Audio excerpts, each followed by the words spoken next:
For the next few weeks, we're taking you on a mini road trip series through Greece. Wow, you have to experience that. It's like nothing else I have ever experienced in my life. We're starting this adventure here in Athens, where we've hired this cute compact car for 3 weeks for €500. When you arrive, you can absolutely see why this is one of the top 5 beaches in the world. Along the way, we're going to be staying in hotels, Airbnbs, whatever we can affordably get our hands on. Wow. Now, our plan is to explore Athens for 72 hours before we drive inland to a town where monasteries are built in the sky. Every step that we take is another incredible view. We'll then plonk the car on a few ferries to experience some of the most jaw-dropping islands on the west coast. Oh my gosh, so high. It's like straight down. So join us for all our top tips, our favourite spots, with our first stop being Athens, because it was the easiest city for us to fly into and where we've hired our moving home. Hello. Hi, thank you, Yanni. My bag's heavy. John and I have moved our belongings from our boat into a couple of suitcases, swapping the ocean for land just for a few weeks before we get back to boat life. So this is our ride for now. We hired it from the airport and that's where we'll be returning it. We got a downgrade, unfortunately. But we got to pay the same price for the privilege. 550 buckaroos. For 3 weeks. So we're driving into the city and it is chaos. There are yellow taxis everywhere and the parking is limited. Wow, it's so tight. Yeah. Do you want me to put the mirror in? No. You sure? There's also an extra layer of difficulty for us because unlike Australia, the drivers sit in the left-hand seats. Turn left, then turn right. We ended up finding this small hidden car park which was a maze to get to and ended up costing us €15 a day. Super convenient though, just a 2-minute walk to our accommodation. We've arrived to Athens. Lugging around our lives in a few bags. Worried that we might get mugged. The first thing we noticed in Athens, this bustling city, which is the capital of Greece, is the huge structure built on a hill in the heart of the city, the Parthenon, one of the oldest buildings on planet Earth. It'll be our first stop after we check into our Airbnb, which was a bargain. Welcome to our Airbnb. Who decided to bring a big suitcase? I think there's stairs. Oh no, there's an elevator. What level are we on? The area we're staying in is called Psirri. It's central and walking distance to most attractions. You can touch the... How cool. So this was really cheap. Like $80 a night? Something like that, yeah. I think that's the bathroom through there. Oh, let's go and have a look. This is real luxury for us boaties. Wow. If you watched our Australian sailing series, it was in this very apartment that we sold Takana, our yacht. What are you doing? I'm just signing the contract for the sale of Takana. And what did you just tell me? What did I just tell you? I'm not sure if it's a good idea. Oh yeah, just having some doubts whether we should really be selling the boat. No special conditions, we've both Good signed. view. You can see the Acropolis and all the people on the top of the lookout. Really? Because we're close to everything by foot, we're going to walk up to the Acropolis, which will take us about an hour, and along the way we'll be walking through the city, so we'll point out the best parts. No need to write any of these places down. I've made a little map for you guys, which I'll tell you about soon. We are about to head over and check out the markets. So this is the central Municipal Athens market, the biggest in the whole city, and definitely worth a look, from fresh fish to fresh produce. Hey, quickly while we're here, what do you think about the city? Since 2015 when they had that big financial crisis. And the people are out on the streets again. Do you reckon they're bullet holes? They look like it. They do look like it, don't they? Yeah. We visited just after that last time. Since then, it feels like everything's in a state of disrepair. Like the footpaths, there's just graffiti on everything. There's even a car that had obviously sat there for too long and even had graffiti on the wheels. Like there On the wasn't tyres, on yeah. the tyres. Like it's just everything is just graffiti on everything. It's crazy. There's some Anyway. really nice parts of the city too, though. Like So and the food's exceptional. Oh my god. The food is definitely top on the Everything's affordable. Where to next? We're making our way to Monastiraki Square next. This is where the city's bustling flea market is. There are bakeries and street musicians, tour groups, but John and I kept our head on a swivel through here. But once you get in the heart of Plakka. the vibe changes. It is a really nice area here, isn't it? Plakka is the city's oldest neighbourhood settlement, a maze of cobblestone streets. It's also lined with cute, vibrant houses, charming shops and quaint tavernas. Tavernas are restaurants, and we'll reveal our favourite spots over lunch shortly. It's literally like a little hole in the wall. Now, as we walk towards the Parthenon, we pass Hadrian's Library and the Roman Forum of Athens. Both ruins are around 2,000 years old.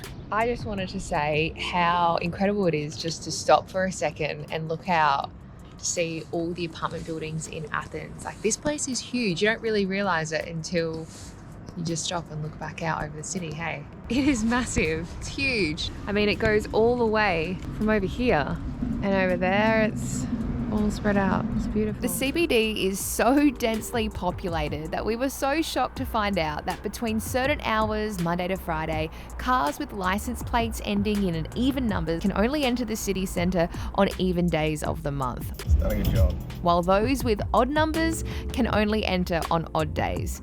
More than 3 million people call Athens home.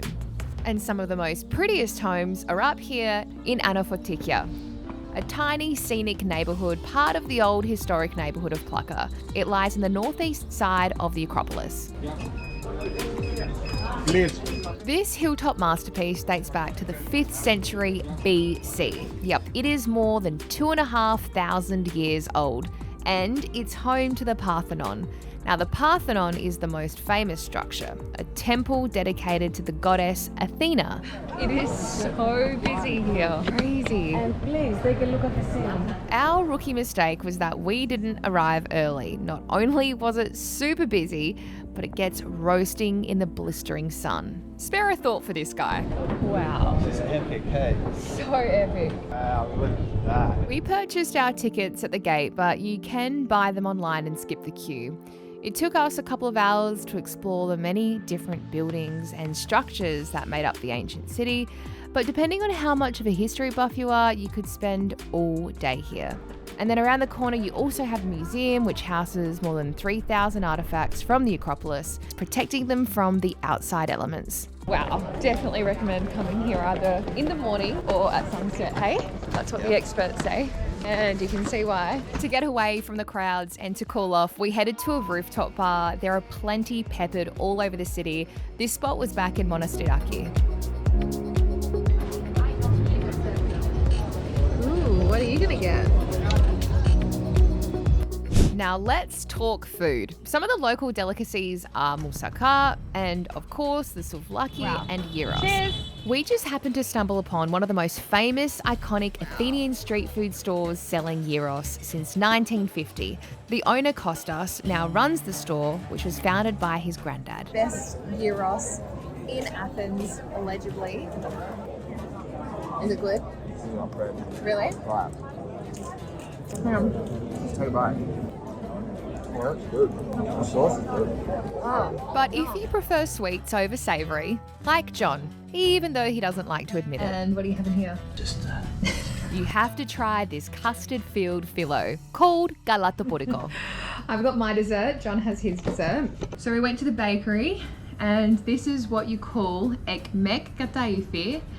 And as you can see, there's like cream up the top, bit of custard, and then some shredded wheat with a syrup down the bottom. And this is my favorite dessert of all time. This one is from a place called Kristina. John got a coffee and a baklava from there this morning, and he said it was the best he's ever had. And so we went back for seconds. And then I saw my favorite dessert sitting there in the window.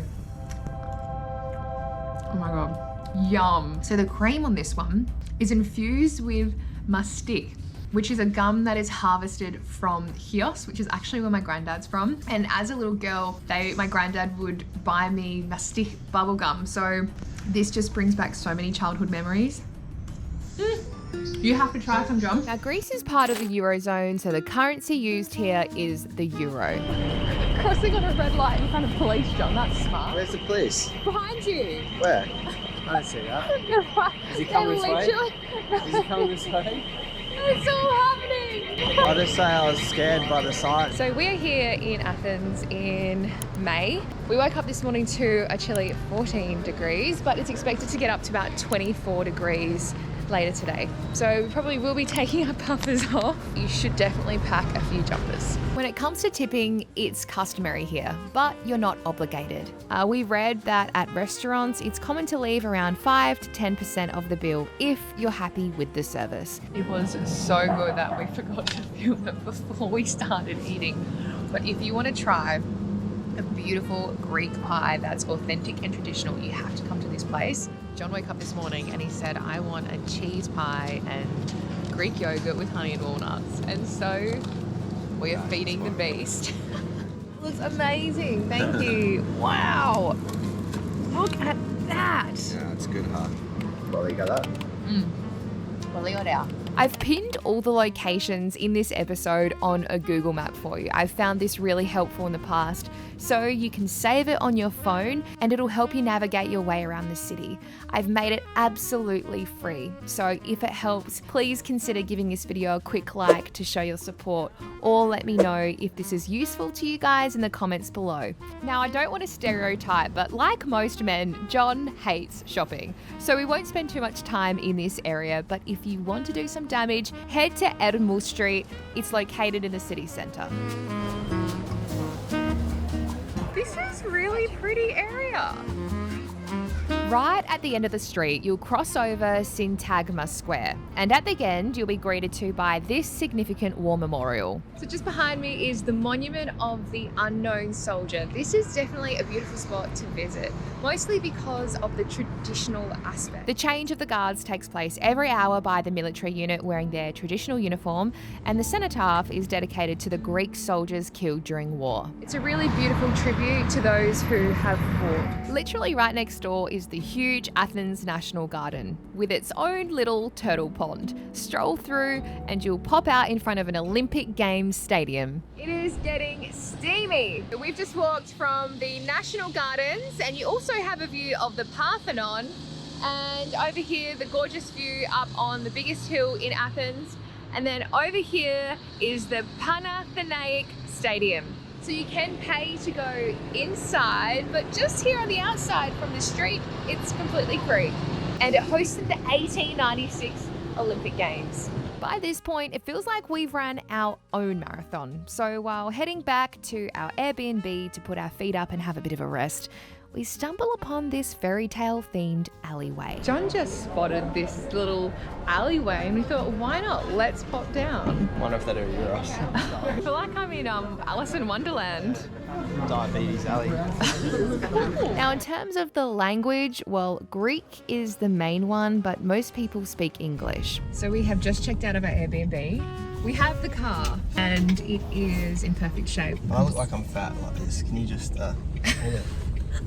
Yeah, we have been eating a lot of baklava. I know, I don't want everyone to know. Quickly, you were talking about clothing. If you're visiting Athens, don't pack all your best gear. And if you just like casual, what you'd wear on like just an average weekend out, even to dinners and stuff. Also, like if you're dressing up, you'll become a target. Like for scammers, pickpockets. Like I think there's a lot of petty crime, pickpocketing. It seemed to get talked about a lot. Yeah, even when we were picking up the vehicle, they mentioned to us you should put it in a car park because in Athens, in the heart of Athens, cars get broken into regularly. So next stop is Delphi. And Meteora, a short day trip from Athens, which is absolutely breathtaking. We're in the foothills of Meteora and the views are already pretty spectacular. On huge natural pillars of rock are 6 individual monasteries that sit high in the sky. But if you prefer to see us on a sailboat traveling through Greece, make sure you go back and check out our little series that we did where we sailed down to the Cyclades. It was absolutely beautiful, checking out islands such as Milos and Folikandros. It was the most beautiful scenery we've ever seen on a sailboat. And perhaps if you're new here as well, you might want to go and check that out after you see our Athens video, because if you just head down to Agios Kosmas Marina, you can pretty much charter your own boat. We did ours with Navigare. So make sure you hit that subscribe button, and if you found our trip to Athens helpful, give this episode some love, a like, and leave us a comment below. For behind the scenes and extra content, join our Patreon fam. You'll also be helping to support the production of these videos.